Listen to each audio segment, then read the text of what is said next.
Hello everyone, this is Bushra Sayed from Siyusha Institute of Science, Ahmedabad, Zoology Department.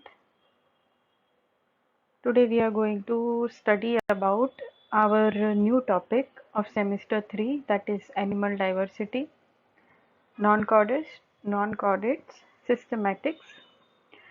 Non-chordates, we know that the organism which lacks a notochord are known as non-chordates. We also call them as invertebrates as they lack the vertebral column.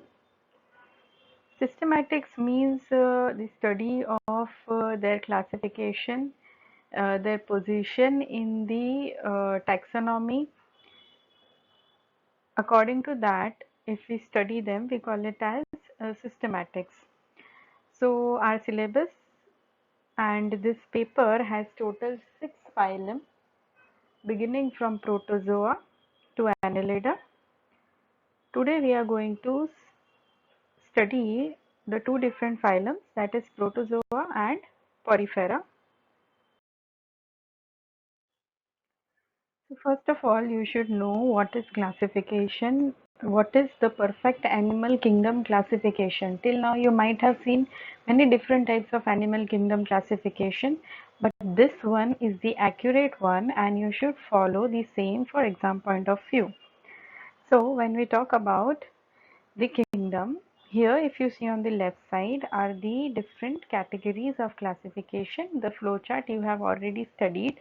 So these are the different categories of classification. The kingdom is Animalia, animal kingdom, which is divided into two subkingdoms. The first one is the Protozoa and the other one is the Eumetazoa. The Protozoa, when we talk about, these are the most primitive animals and the lowermost animal microscopic organism. We know the example amoeba, paramecium, plasmodium that we have already studied.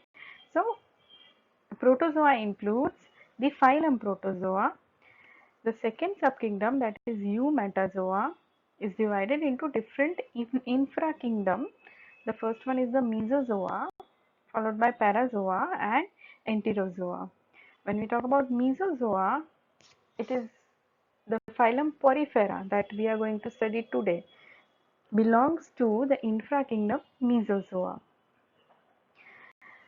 Enterozoa is again divided into two grades depending on their symmetry, the radiata and the bilatria. Those who do not have bilateral symmetry are under radiata, which includes the phylum Cnidaria and Ctenophora.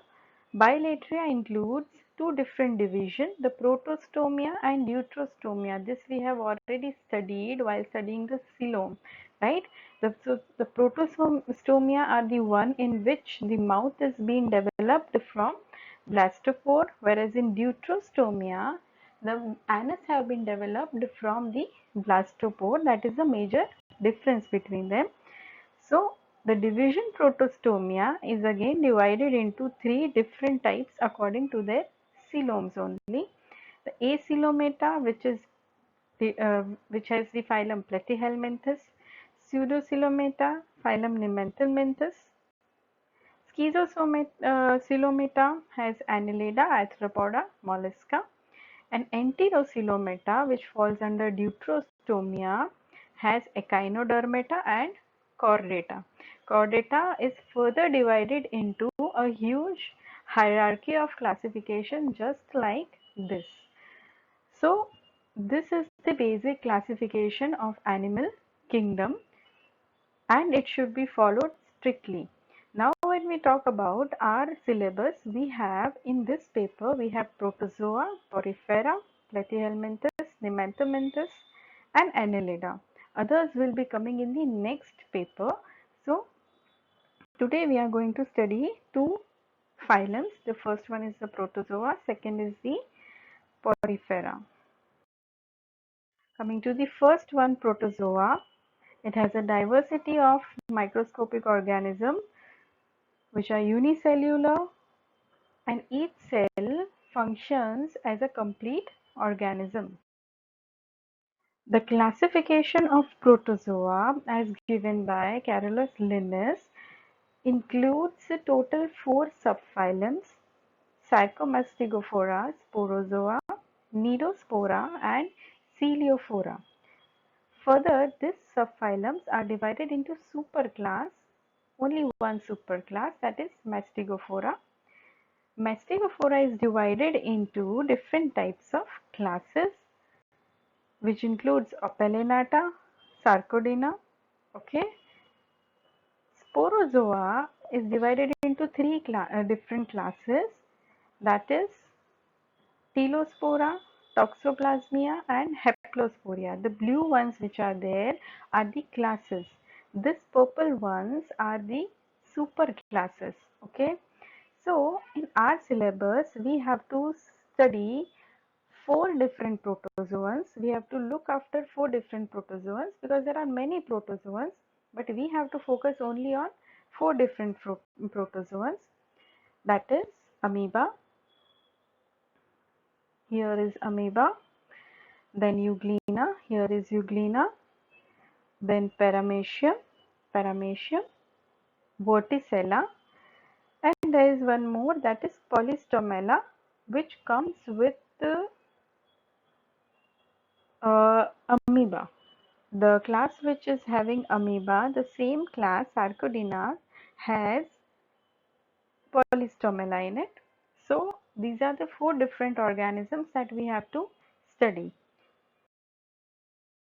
So before moving further, we should first see the different features or the saline features of protozoa. Saline features means their general characteristics. So protozoa as a whole consist of which type of characteristic, that we will first study. So the first one is that they have protoplasmic grade of organization. It means that their cell consists of protoplasm, which consists of nucleus and cytoplasm. So they have a protoplasmic grade. They are single cell organism, and we know that animal cell consists of protoplasm. So there is no coordination between cells. There is only one single cell which perform all life functions. There is division of labor among various organelles of the cell. The different organelles such as mitochondria, endoplasmic reticulum, ribosomes, chloroplast, they all function as one single organism, and they do have division of labor. Now what do you mean by division of labor? It means that different parts of the organism work in coordination with each other so that the whole individual can work efficiently. Second is that they are solitary or colonial. It means that they live a solitary, means they live single, or they live in group. They are free living or symbiotic.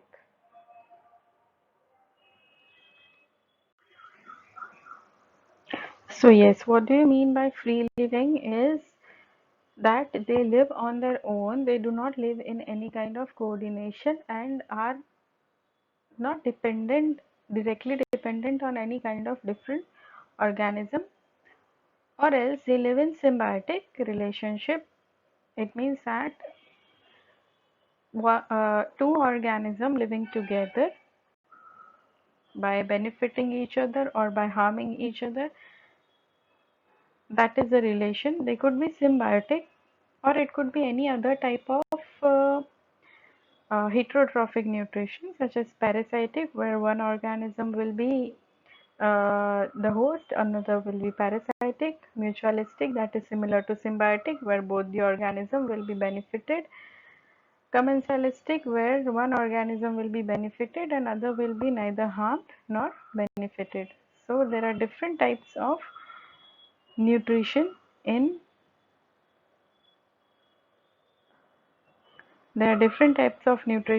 protozoa.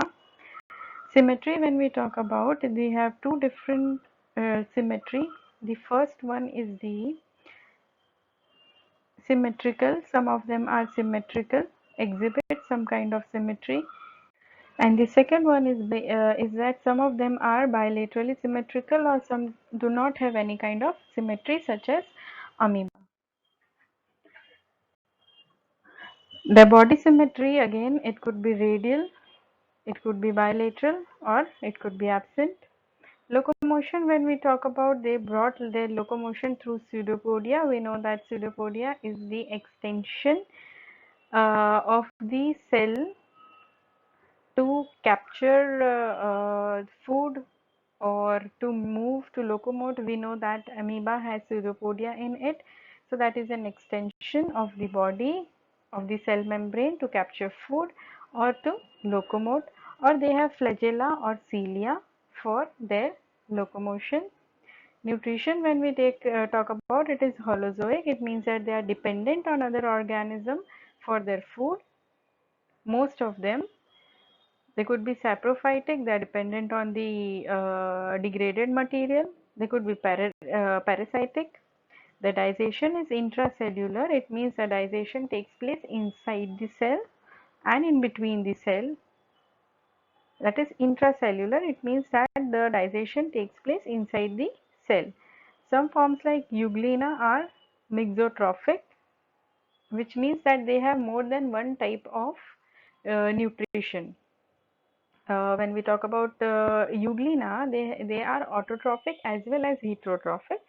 So that is why we call them as mixotrophic, since they have different mode of nutrition in the same organism. The respiratory gases exchange takes place through the diffusion through the body surface. The cell membrane is responsible for the respiration. The respiratory gases are exchanged through the cell membrane. Respiration is anaerobic in some parasitic forms. It means that they are not dependent on oxygen for their survival. Excretion again occurs by diffusion across the general body surface or by contractile vacuoles. We'll see what are the different contractile vacuoles. Contractile vacuole serves mainly as osmoregulation. It means that we know what is osmoregulation, that is the maintenance of water and other salts in the body.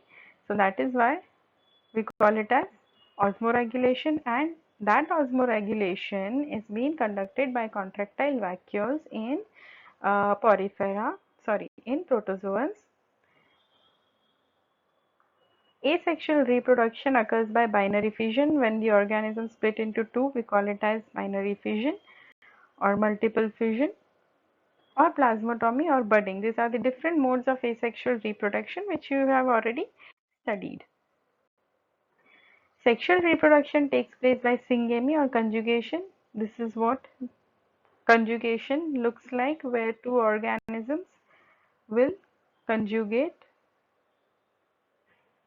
Many forms undergo encystation to tide over unfavorable condition. During unfavorable condition, they encyst themselves, they encircle themselves and becomes a dormant stage. So that is why we call them as encystment, which takes place during unfavorable condition. And when the favorable condition comes, they will come back to their normal shape and structure. So we have seen earlier that there are total 4 different classes of protozoa. The animals which belong to our syllabus, uh, they belong to 2 classes of protozoa. The first one is Plasmodroma and the second one is Coeliophora. Plasmodroma is also known as Sarcomastigophora. Looking at the general characteristics, when we talk about Plasmodroma, these organisms are simple and primitive. Their locomotion occurs through pseudopodia, or they have flagella, or they do not perform any kind of locomotion. Nuclei, they have single nuclei. They exhibit alternation of generation. Alternation of generation means that these organisms can switch from haploid to diploid form or diploid to haploid form depending upon their mode of reproduction, whether they are performing sexual or asexual reproduction. Coleophora on the other side, they are a bit complex creatures, more complex than the Sarcomasticophora. Their locomotion occurs through cilia. They generally have two nuclei of two different sizes. One will be smaller one and the other will be bigger one, the macro and micronuclei. They exhibit sexual reproduction through conjugation and they do not exhibit any alternation of generation. So Plasmodroma consists of different classes. The first one is Sarcodina. Sarcodina, the organism which belongs to Sarcodina are amoeba and polystomella. They do not have any body covering except the cell membrane. They perform locomotion and food capture through pseudopodia. And these organisms are free living, and as they are not dependent on any other organism, they'll complete their life cycle on their own. Next class belongs to Plasmodroma is Mastigophora. Mastigophora has Euglena as an example. The body is covered with pellicle. They have one or many flagella. They reproduce by asexual reproduction.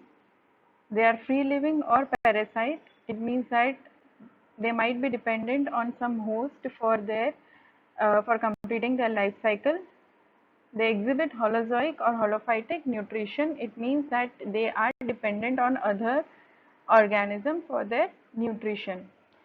Some of them are mixotrophic. It means that they exhibit more than one type of nutrition mode, such as Euglena, which is autotrophic as well as heterotrophic due to the presence of chloroplast and chlorophyll.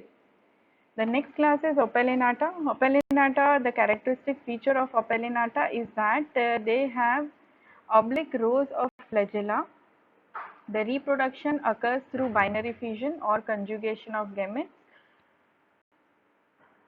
The mode of nutrition, most of them are endoparasitic. It means that they survive inside the body of their host as an endoparasite, especially in cold-blooded organisms such as frog. The last class is Sporozoa. Sporozoa, we have already studied the example of Sporozoa, the life cycle of Plasmodium. The body is covered with pellicle. They do not have any locomotory organs. There is no mouth. There is no contractile vacuole. And they have a complex life cycle. We have seen the life cycle of Plasmodium. It requires two different hosts. First of all, it is a parasite. There are two different hosts. They have many structural changes in their life cycle. Okay, so they are not as simple as compared to amoeba or euglena, which have only one particular structure throughout their life cycle. But when we talk about Sporozoa, particularly Plasmodium, they have many life forms in their life cycle only depending upon their nutrition. Coleophora consists of one class, that is Ciliata, which has Paramecium and Verticilla. The name only says that these organisms consist of cilia on their body for locomotion. So they have a thick pellicle. There are two different sizes of nuclei. We have already seen. They have holozoic nutrition. Reproduction occurs through binary fission and conjugation. Like in asexual reproduction, they undergo binary fission, whereas in sexual reproduction, they undergo conjugation. Examples are Paramecium and Vorticella. The one examples which are given in red are the examples that belongs to our syllabus. Amoeba, particularly when we talk about, the general characteristic of only amoeba is that they have two different forms of cytoplasm, the ectoplasm and the endoplasm. Ectoplasm maintains the shape. Ectoplasm is the outer cytoplasmic region, whereas endoplasm is the inner cytoplasmic region. We'll see in the diagram. Their size is around 260 to 600 micron. They are marine as well as freshwater. Polystemella, when we talk about, they are strictly marine. They are spirally coiled and are attached on some algal surface. It means that if you want to find Polystomela, you can easily obtain it from the surface of an algae. Euglena is an autotrophic protozoan because it consists of chlorophyll. It may have any other type of mode of nutrition also, but mostly they perform autotrophic nutrition. They could be marine or freshwater. So these are the three animals in our syllabus. The other two are Paramecium and Vorticella. Both of them, when we talk about, we have seen in the earlier slide, the characters remains the. So we'll see the diagram now. Amoeba, here is amoeba. The white portion you can see here is the ectoplasm, whereas this inner is the cytoplasm, the endoplasm. The region of endoplasm, when we talk about, is have more area as compared to ectoplasm. You can see the different structure of a typical amoeba, a protozoan. They have contractile vacuole, single nucleus, the food vacuole, the cell membrane. They do not have any covering. They have only cell membrane and the pseudopodia through which they perform locomotion. The next one is Polystomela, which belongs to the same class of amoeba. Here, if you see in the diagram, this is how they look like in microscope, but the diagram shows you different structure, different parts of Alphidium. Polystomela is also known as Alphidium. You can see the shell, you can see the reticulopodia through which they perform the locomotion, proloculum, chamber, lateral processes, pores. These are the different regions of a typical Polystomela. Euglena, you can see that the characteristic feature of Euglena is that they consist of chloroplast having chlorophyll, due to which they perform nutrition, autotrophic nutrition, and they have a single flagella. Okay, so these are the two characteristic features of Euglena apart from their original features. Paramecium, this is the diagram of Paramecium, the sleeper protozoan. It looks like a sleeper. There are two different nucleus, as we know, in Ciliata. So this is the macronucleus, the bigger one, and this is the micronucleus, the smaller one. Others, see, this is the pellicle, the covering. Then they have different structures inside them. This is how it looks like in the slide when you observe it under microscope. Vorticella looks like a flower bird. You can see it looks like a flower bird. The anterior portion of it consists of the cilia. This is the mouth region of this animal. You can see the macronucleus, the contractile vacuole, and this is how it looks like inside a microscope. That's all with the protozoans. Now we will move towards the next phylum, that is Porifera. Porifera, as the name only says, that they have pore-like body. Their body is porous. Their body consists of pores. That is why we call them as Porifera. Classification of Porifera is not as complex as protozoan. It is simple. It consists of three different classes. The first one is Calcarea, followed by Desmospongia and Hexaactinellida. Talking about three classes, we will see that there are different examples related to it, and in our syllabus we will study different examples on the basis of the syllabus. So there are total three classes of saline features of Porifera. The first one says that they are distributed between Arctic and temperate region of the globe.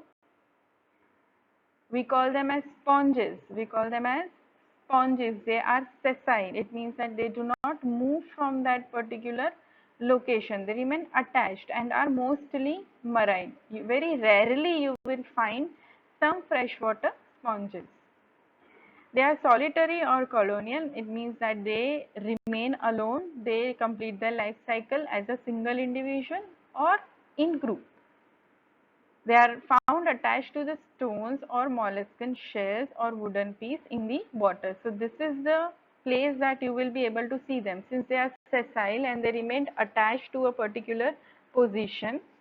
So what is their attachment? They are mostly found on the stones or molluscan shells or wooden pieces in the water. Symmetry, when we talk about, they are mostly asymmetrical. Some of them are radially symmetrical. So this is how sponges look like. You might have observed it many a times. Yeah, their body is vase-like. They look like a flower vase. You can see here. Tubular body, cushion-like. If you touch them, you will feel a soft texture. They are cylindrical. They exist in different colors. Some sponges have symbiont algae and thus appear green in color. So some of them make home for the symbiont algae, means algae lives in coordination with the sponge. So because of green color of algae, the color of sponge will become green. They exhibit cellular grade of organization. Cellular grade of organization, it means that each and every cell of that particular body, see, this is a multicellular organism unlike protozoans. So if it is multicellular, and we can say that they are not microscopic, we can see them with our naked eyes. So definitely they all are made up of different types of cells.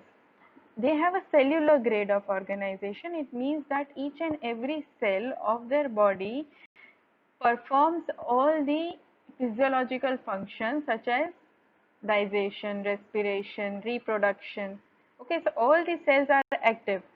Unlike our body, if we say our body, there are different cells, there are different tissues in our body who perform different functions. But here, each and every cell will be performing same function, and they exhibit division of labor. So the cells do have division of labor. It means that their functions are divided. There is no relation between two cells. They do not coordinate within the cells. They do not interact within the cells. Definitely some cells will be specialized because of division of labor, but each cell has the capacity to form any kind of other cell and perform that particular function. Body wall of a sponge, when we talk about, they have two different layers. The first one is the pinacoderm, that is the outer one, and the second one is coenoderm. Pinacoderm, when we talk about, it is the outer one, and somewhere it lines the internal cavity also. They are flattened cells, and those cells of pinacoderm are known as pinacocytes. Pinacoderm has also porocytes. Apart from pinacocytes, they have porocytes also, each of which encloses an ostium. Here is the ostium. This pore, if you see, so this is a sponge body of a sponge, and this sponge body, we know that they have pores over their body. So this pores, if you see, we call this pores as ostia, or a singular we call it as ostium. So each ostium encloses the porocyte. Porocyte extends up to the spongocyte. This is the porocyte here, which extends into the spongocyte. This is the central cavity in the body of the sponge, which is a cavity which it is known as spongocyte. Since it is a sponge cavity, we call it as spongocyte. Coenoderm, the cells of coenoderm are known as coenocytes. They have a collar of microvilli around which they have a flagellum. Here you can easily see the yellow and the thread-like structure over it. That is the flagella. Water is pulled through the ostia by the beating of coenocytic flagella. Now, what is the significance of this flagella is that, so what happens, what is the mechanism in the sponge is that water enters from the ostia into the sponge body in the spongocyte. From the spongocyte, the water will, whatever gases or food that has to be absorbed from the water. Once it is absorbed, the remaining water will be expelled out of the body through the hole that is located at the pore, the bigger pore that is located in the at the upper side of the sponge. We have already seen the main the opening which is located on the upper side. So this is the osculum. We call it as osculum. So there are two different pores. The pores from which the water enters is the ostia, and from where the water leaves is the osculum. The path of water is like ostia, spongocoel and ostium. This is the path of water. So how this water flows? Because of the beating of flagella, the water can easily flow in that direction towards the spongocoel. So pinacodome and coenodome has a mesohyle in between, and this mesohyle consists of several cells. We call them as amoebocytes. Which are the different amoebocytes? There are four different types of amoebocytes. The first one is the sclerocyte, which produces spicules. Spicules are located in the body wall of the sponges. Like if you touch a sponge, you will feel some spiny, uh, you will feel that there are some spikes over it. Those spikes are because of the presence of spicules. The sponge-like appearance is given by spongin spongin fibers. Third one is myocytes. Myocytes are the contractile cells found around the osculum. And the fourth one is archaeocytes, which are totipotent cells, means these cells are capable of giving rise to different kind of cell types. So these are the four different types of amoebocytes that are present in the layer between pinacodome and coenodome. We call it as mesohyle. Central cavity is known as spongocoel. We have already discussed this. It opens outside through the major pore, that is osculum. Water circulatory system, when we talk about, it is also known as canal system or aquiferous system. It helps in food acquisition, means acquiring of food, respiratory gas exchange and excretion. These three things occur through the help of the water circulatory system. The water enters through ostium, it goes into the spongocoel, and from the osculum it goes out. So this is the mechanism of water circulatory system. Here in the diagram you can see the different types of spicules that are present on the body of the sponge. So the aquiferous system and the high totipotent nature of the cells are the two characteristic features of sponges. It means that these are the special characters of the sponges.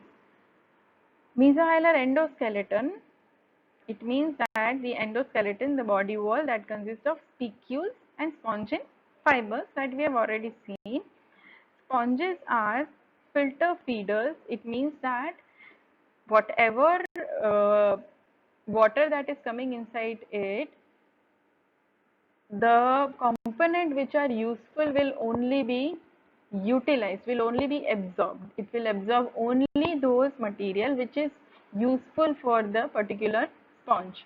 The rest will be thrown out of the body through osculum. The digestion is intracellular. It means that it occurs within the cell.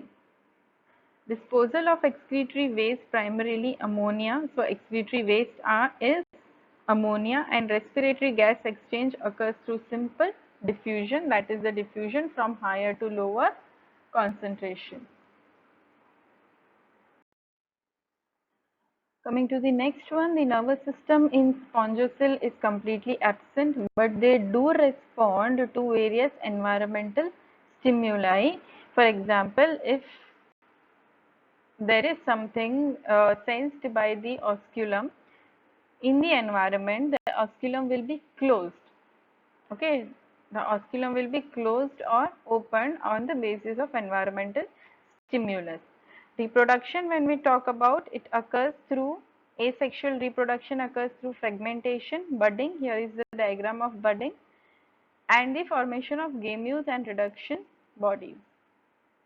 Most of the sponges are hermaphrodite. It means that the male and the female cells are located in the same organism. fertilization is cross or internal.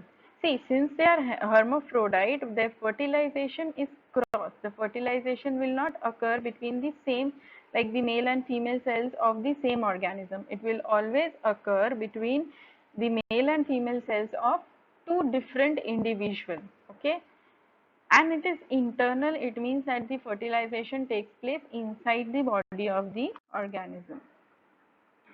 So Porifera, we know that there are total 3 different classes of Porifera.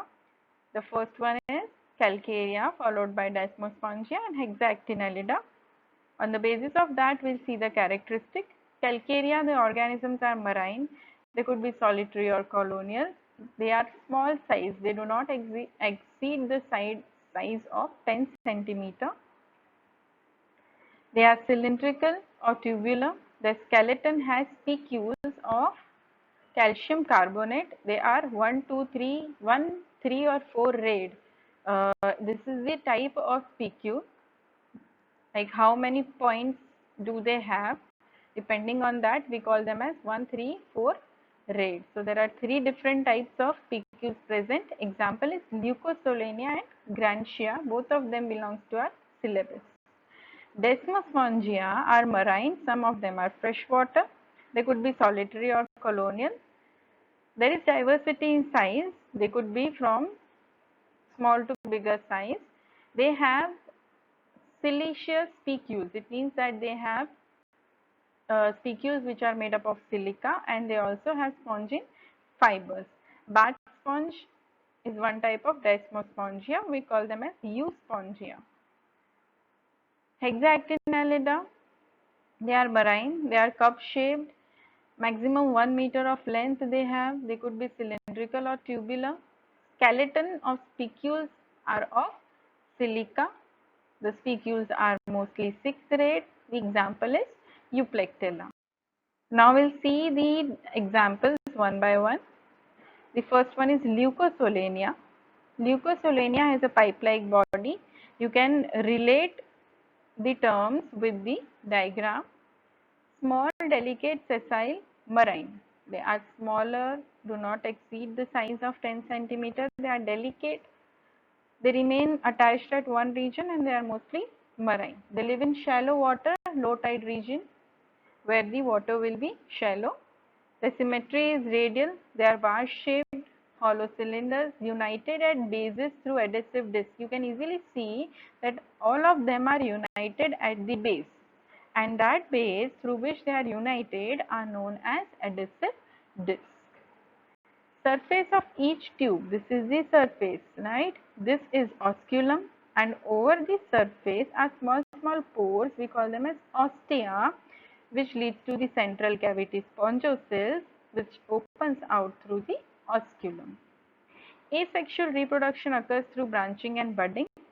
Sexual reproduction, they are monoecious and they undergo cross fertilization. Monoecious means they have both male and female cells body, but the fertilization is cross. This is how the diagram looks like. See, here is the adhesive disc. All of them are united at their bases. We also call it as stolon. These are the individuals, and the pores, if you see, are the ostia. See, this is the new bird, this is the osculum, and inside this is a sponge. Coming to the next one, that is Euspongia. This is how it looks like.